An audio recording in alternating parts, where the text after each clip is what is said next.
back in, and there you have a homemade compass that draws a perfect circle.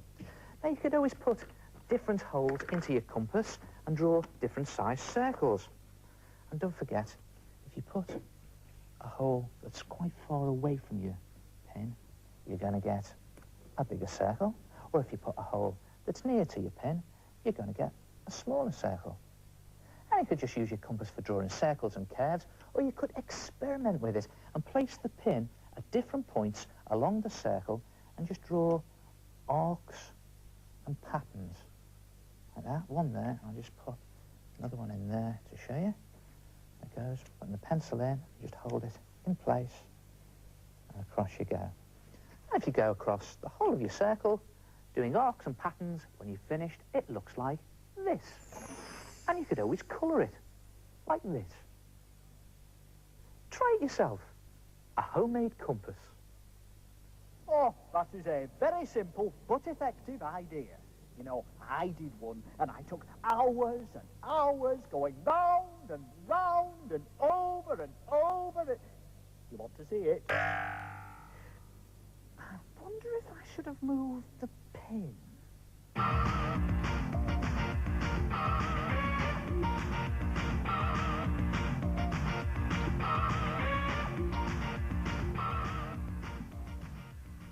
My name's Dana, and I had an heart attack in space.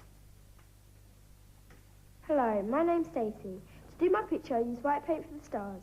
Then I cut out some planet shapes and put them over the top.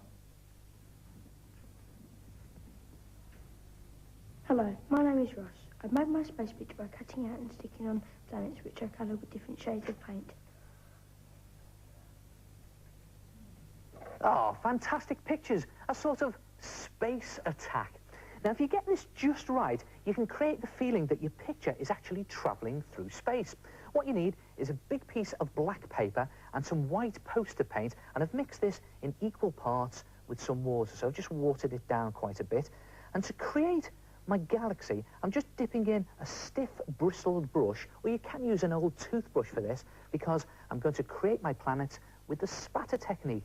Now, this is great fun to do. It's just a case of charging your brush up and flicking the paint onto your paper with a piece of card, or you can do it with your finger. And it's a good idea just to concentrate the spots in the middle of your picture. And then, when you've done your space, just put it to one side to dry and create your planets. And the way to do that is just to draw some circles onto a piece of paper like that, and then brush on some water just across your planet or your moon, and then just liberally dab on some blotches of paint or even stripes of paint, and you can do whatever colour you like, and then put that to one side to dry. And when it's dry, it'll look something like that. And when your space is dry, bring that back in. That's just a case of plopping your planets on top of your space. I've got some coloured ones here. As I say, you can use different colours. I just did a grey one for the moon. And it's a good idea to put the smaller ones in the middle of your picture. Again, it helps with that feeling of travelling through space. I think that'll do it. Now, as for the spaceship itself, what about using this stuff? Kitchen foil. After all, it has got a metal surface on it, just like a spaceship. And you can cut a curved strip to go onto the top of your space picture, like that, and a curved strip to go onto the bottom. Now, if you have trouble cutting curves out of tin foil, just draw it on first, maybe using your homemade compass. There it is. And then cut out two very thin strips to go across for the window struts. One there, and one probably there. And when everything is in position, just glue it down, and you'll have something that looks just like this. If you notice here, what I've done is I've actually stuck in some coloured bits of tape there, and I've even put in some detail using permanent marker, just for the controls of the spaceship. Try it yourself, a space attack, and I'll see you next time. Ta-ra!